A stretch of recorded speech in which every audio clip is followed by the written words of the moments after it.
Hello students, how are you? I hope that all of you are doing well. So in our last lecture we had studied that what do we mean by Newton's first law of motion. So what was it? It defined that the body will continue in the state of rest or in the state of uniform motion in a straight line unless it is acted upon by an external unbalanced force. That means what? अगर एक body, let us say this body, if it is at rest, it will be at rest until and unless some external unbalanced force moves it. Okay, if the body is moving, it will keep moving with the same velocity until and unless some external unbalanced force accelerate it or it decreases its velocity and brings it to rest. That means unbalanced external force is the ultimate thing which is required to change the state of the body from its rest position or from its uniform motion position. Okay, but in the first law, what we did not get? In the first law, we did not get the actual value of how much the force will be. We were not able to calculate what this unbalanced force will be equal to. So Newton came up with the second law, which is the most important law as it quantifies the amount of force that will be acting on a body. So today we are going to study about Newton's second law, and basically it gives us the actual formula and the method in which we can calculate the net force, that is the unbalanced external force which will be acting on a body. So in order to understand it, let us take some examples. So let us say that we have a wall. एक दीवार है हमारे पास बच्चों, ठीक है? We have a wall. ये जो wall है, let us say it is made from bricks. ठीक है? ईंटों की ये दीवार हमारे पास में बनी हुई है. अब हमारे पास में दो हमारे पास व्हीकल हैं और हमें इस वॉल को ब्रेक करना है. ब्रेक करने के लिए एक मेरे पास में है truck. Okay, this is a truck. और ये जो ट्रक है, लेट अस से इसका जो वजन है वो है 10,000 kg. ठीक है, इसका जो मास है that is 10,000 kg mass. Okay, so it is equal to 10,000 kg. We have a two-wheeler also. So we have a two-wheeler also, and this is what? This is a two-wheeler, let us assume, and let us say the mass of the two-wheeler is 100 kg. How much? 100 kg. Now let us talk about their velocities. The velocity we represented by, suppose v. Let the truck's velocity is some 20 km per hour. How much? 20 km per hour. Okay. And the velocity of the two-wheeler is also 20 km per hour. Now, the question is that which of the two you think will be able to break the wall? The truck or the two-wheeler? Or let us say, among these two, which will be able to have more impact on the wall? Obvious, the answer is the truck will have greater impact on the wall as compared to the two-wheeler. Why? Because the mass of the truck is higher. So in this case, what happens? What impact you are getting? Which is having more impact? Impact on the wall. Truck is having more impact, isn't it? Truck is having a greater impact as compared to the two-wheeler, because the mass of the truck is what? It is higher, it is greater as compared to the mass of the two-wheeler. That alright. So what we obtained was that since the truck is having a greater mass, therefore it was able to break the or have produce more impact on the wall as compared to the two-wheeler. That means that force is something which depends upon the mass of the body. Number one. So what conclusion he took? Newton took that mass is something which is going to have more impact on the bodies. That means if we are talking about the force, any body which is moving and have greater mass will have more impact. That means can produce more force. Second thing, let us take another example. Okay, this example is clear. So let us take another example in which we have a bullet. We have a bullet. Bullet आपने देखा है? कोई भी pistol हो, कोई भी revolver हो, उसकी छोटी सी बुलेट है. Okay, and we have a target here. So this is a target. Okay, case 1. Let us say the mass in this case. Here what we kept constant was the velocity. But what was differing? Mass was differing. Let us say there are two bullets having same mass of, let us say, 10 gram, and here also 10 gram. This is bullet 1 and this is bullet 2. The method of shooting is different. The one way of shooting is by throwing. Okay, I am taking this bullet and now I am throwing at the target. Okay, with some velocity, let us say 10 km per hour. And another way to shoot is by using a gun, by using a revolver. So by using a gun, let us say now the speed is 200 km per hour. Okay, so here the mass is kept constant. Here the velocity was kept constant and the mass was differentiating. Okay, in the first case the mass was 10,000 kg and the second case the mass was 100 kg, and we saw that anything which is having more mass will have greater impact. Now in the second example what we took was, which is going to have more impact? Obviously a bullet having more velocity will be able to penetrate to the greater extent inside this target, isn't it? That means that force also depends upon, the impact also depends upon the velocity of the body.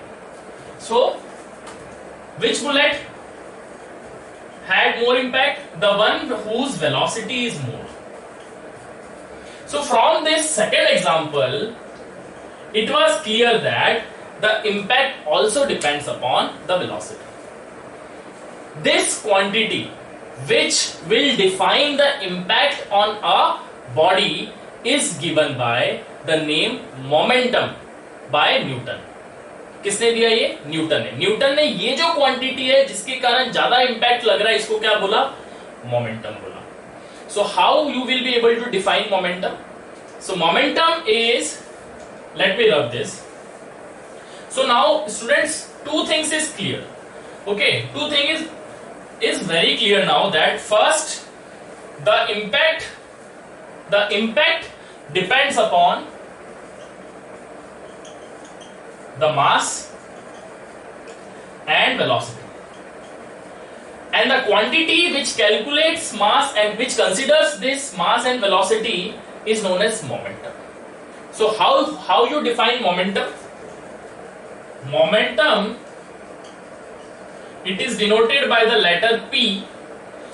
It is defined as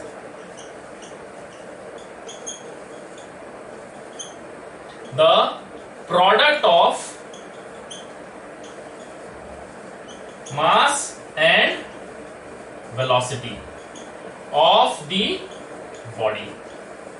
That means P is equal to m into v. Okay, so p, that is the momentum, it is equal to m into v, where m is the mass and v is the velocity. All right, what will be the unit? We know that the unit of mass is what? SI unit, that is System International Unit. That the unit being accepted all over the world is known as SI unit. So what is the SI unit of mass? kg. What is the SI unit of velocity? Meter per second. Okay, so what will be the SI unit of momentum? Momentum's SI unit is kg meter per second. Kg is for mass and meter per second for velocity. Meter per second. Alright, so this is the SI unit for momentum. Now this word momentum you are familiar with. अब एक और बात, एक और example हम लेते हैं. Suppose करें आपने सबने क्रिकेट मैच देखा होगा, क्रिकेट में तो फुटबॉल मैच जरूर देखा है. ठीक है, एक बॉल है, वो ऊपर से आ रही है, क्रिकेटर फील्डर नीचे है, okay fielder, and he has to catch the ball. So what he does that when the ball falls, so he has to take the catch. There are two ways in which he can take catch. First is, एक तो उसने अपना हाथ यहीं रखा, he will not move his hand, and the ball, when the ball जैसी उसके पास में आ रही है, he is catching it.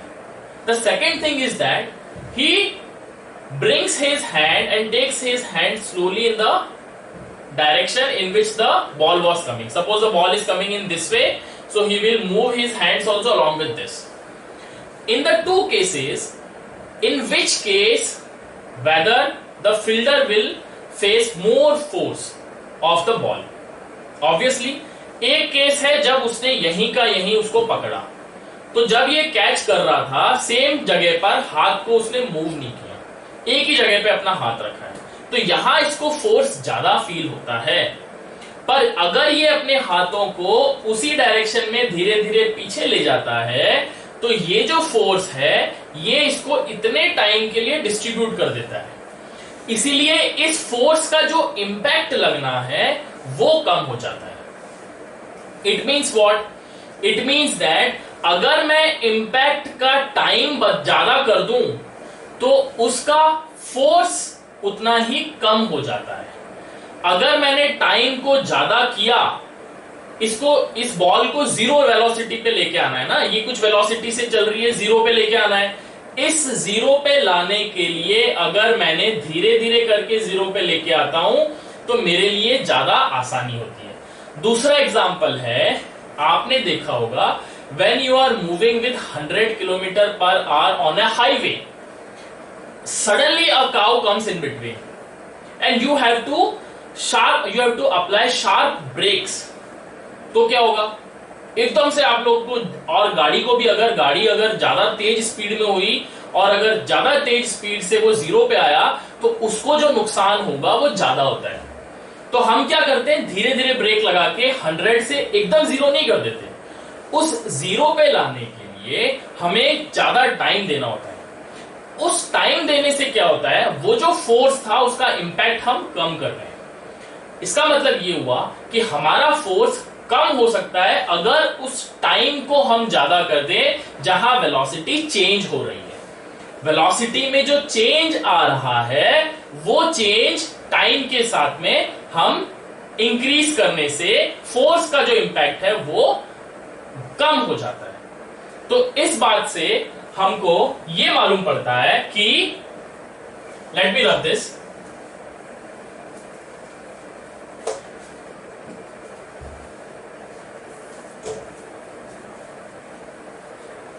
तो बच्चों इससे ये मालूम पड़ता है कि force, that is the impact, depends upon what? Depends upon, first is change in velocity, that means what? Velocity change in momentum. Mass पे भी डिपेंड कर रहा था, तो मास और वेलोसिटी वाला वर्ड जो हमने लिखा था वो क्या था? वो था momentum. So change in momentum पे डिपेंड कर रहा है. वेलोसिटी 100 से जीरो पे लेके आना है, तो फोर्स किस पे डिपेंड कर रहा है? Change in momentum.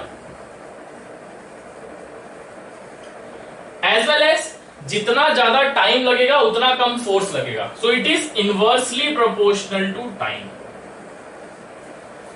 Are you able to understand this? So force is directly proportional to change in momentum and inversely proportional to change in time. So in other words, we can define force as force 1 upon time को हम बोलते हैं rate. Understood? What is rate? Whenever you are dividing something with time, that means it is 1 upon time. That means it is called as rate. So this can be called as rate. Understood?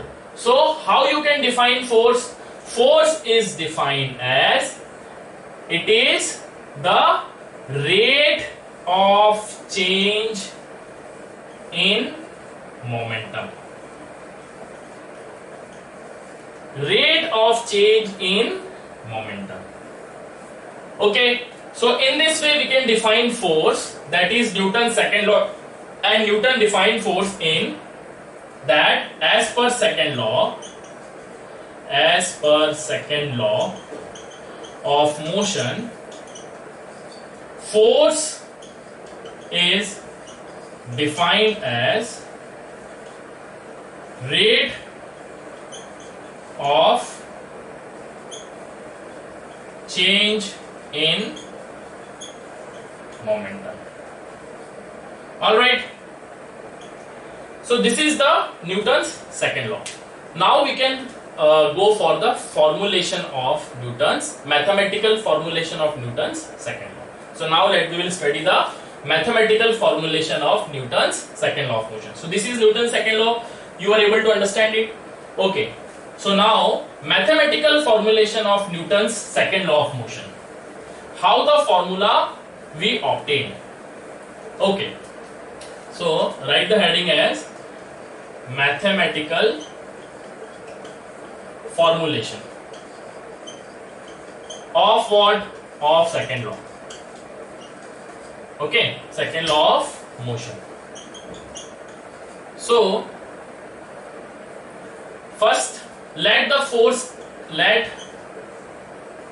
force acting on a body is given by F. Okay, and mass by M. Similarly,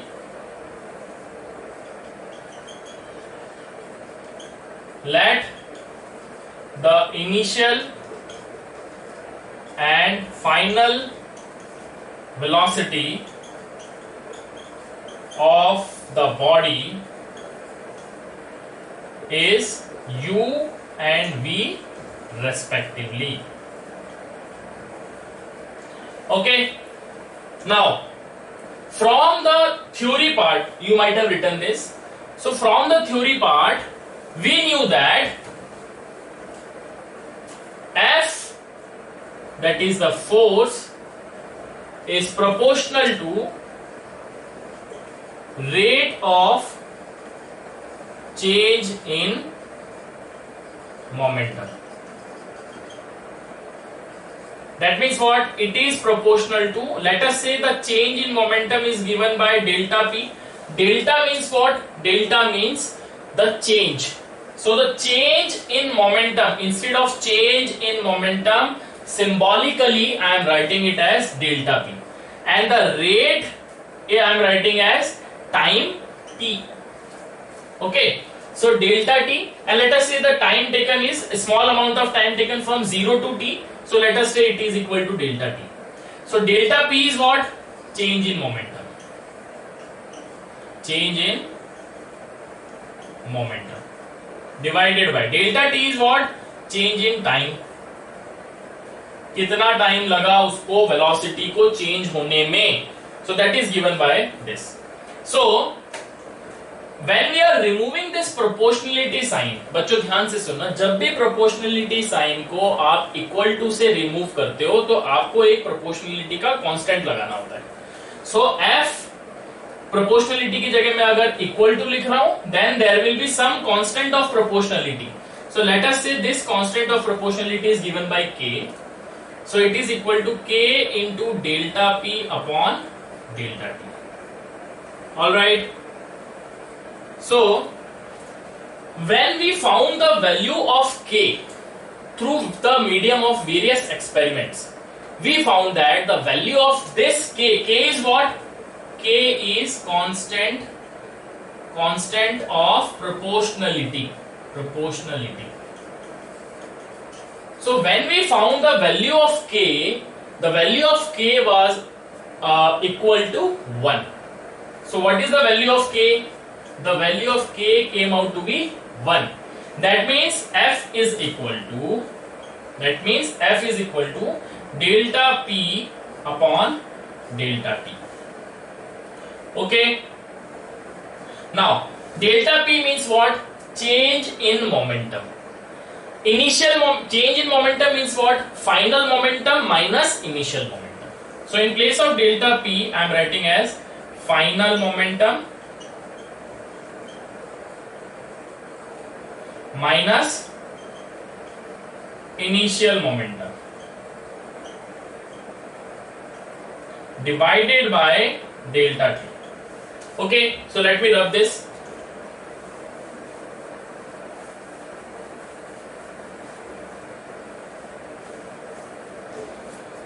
This final momentum, let us say I am writing it as Pf. Pf means what? P was momentum, T is what? Momentum. So Pf is what? Final momentum. So how much final momentum is equal to? We know that momentum is equal to mass into velocity. We knew the final velocity is how much? V. So final momentum is equal to what? mv. Similarly, the initial momentum is given by Pi. So how much Pi? Pi is what? Initial momentum. Momentum is equal to what? Mass into velocity. How much was the initial velocity? Small u. So initial momentum is equal to m into u divided by delta t. Are you able to understand? So Pf is equal to what?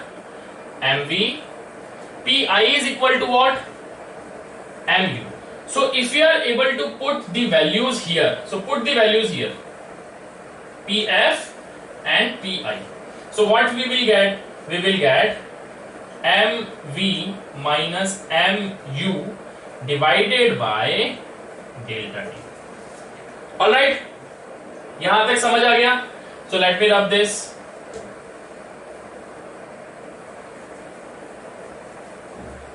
So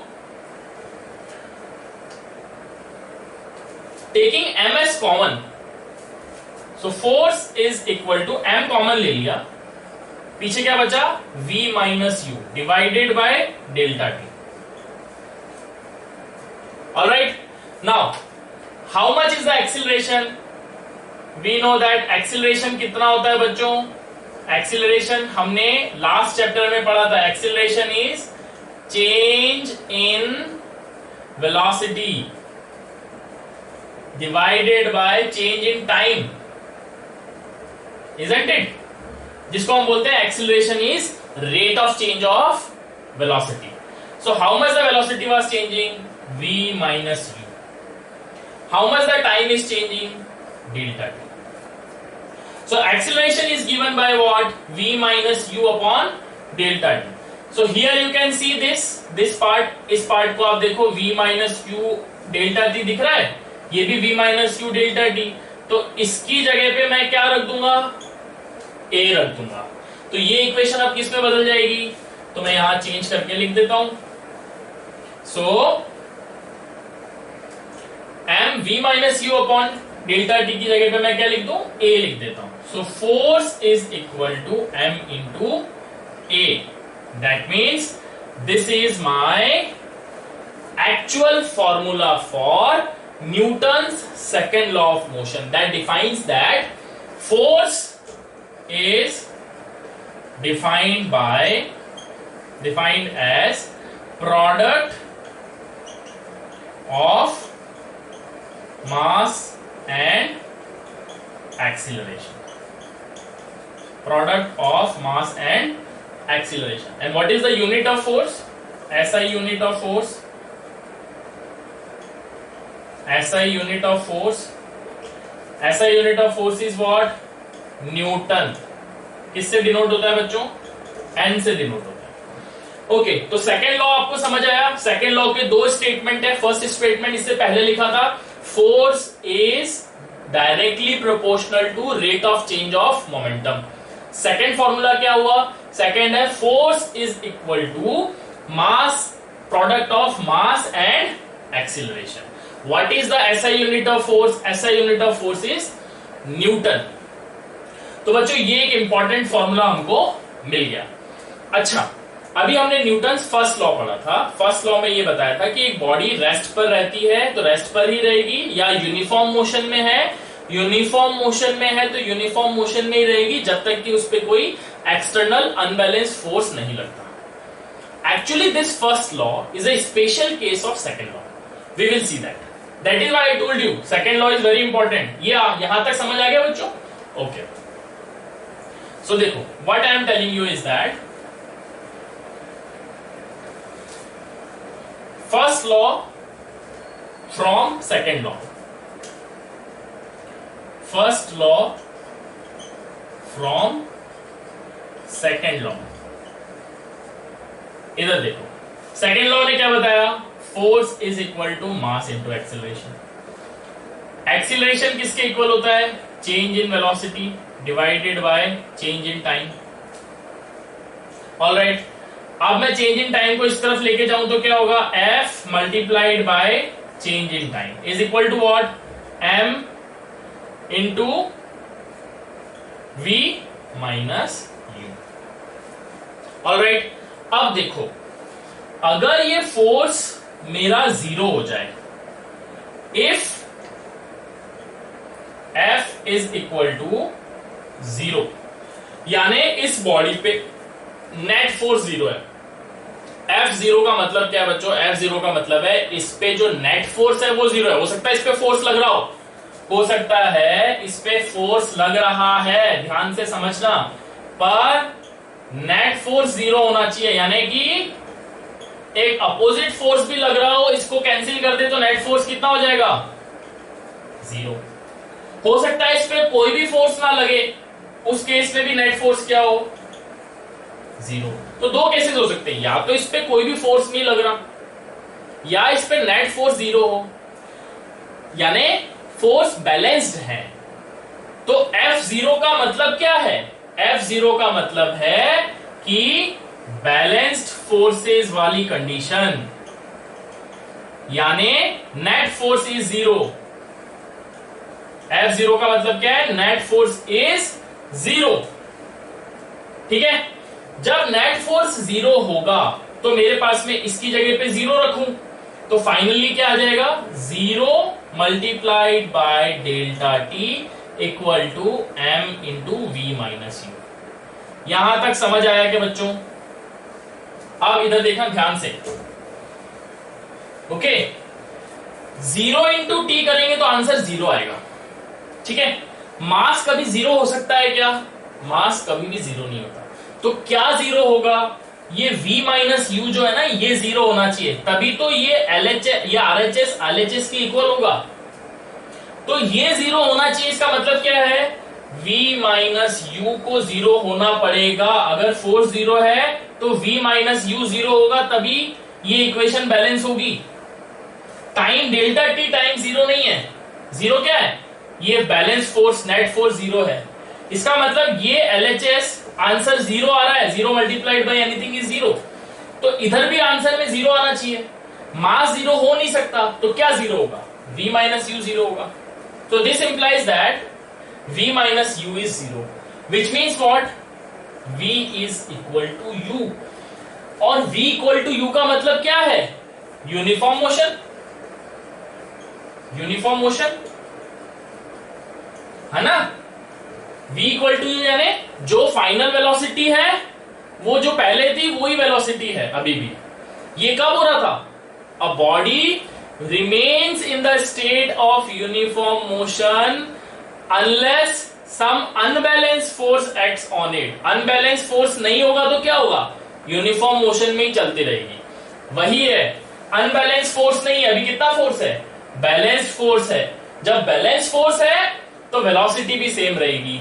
ये मेरा first law है कि जब भी balance force होगा rest पे है तो रेस्ट पे रहेगी, या यूनिफॉर्म मोशन में है तो यूनिफॉर्म मोशन में रहेगी.